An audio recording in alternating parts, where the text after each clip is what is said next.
যুক্তরাষ্ট্রের new York সিটির ইতিহাসে প্রথম মেয়র হিসেবে কোরআন হাতে শপথ নিলেন জোহরান মামদানি। কাতার ভিত্তিক সংবাদ মাধ্যম আল জাজিরার এক প্রতিবেদনে এ তথ্য জানানো হয়েছে।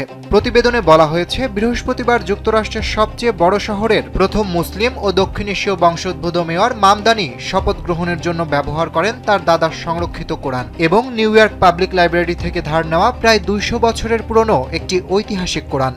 টাইমস স্কোয়ারের নিচে পরিত্যক্ত একটি সাবওয়ে স্টেশনে আয়োজিত ব্যক্তিগত শপথ অনুষ্ঠানে এই দুটি কোরআন ব্যবহৃত হয়। এছাড়াও শুক্রবার নিউ ইয়র্ক সিটি হলে আয়োজিত আনুষ্ঠানিক শপথ অনুষ্ঠানে তিনি তার দাদা ও দাদির সংরক্ষিত দুটি কোরআন ব্যবহার করার পরিকল্পনা করেছেন। স্যান্ডেলিনা সো, রূপচর্চায় আভিজাত্য। নিউ ইয়র্ক পাবলিক লাইব্রেরি জানিয়েছে, মামদানির এই কোরআন বেছে নেওয়া নিউ ইয়র্কের অন্যতম প্রভাবশালী চিন্তাবিদের উত্তরাধিকার এবং অন্তর্ভুক্তির বার্তাকে তুলে ধরে। জানা গেছে, যুক্তরাষ্ট্রে খুব কম সংখ্যক রাজনীতিবিদই কোরআনে শপথ নিয়েছেন।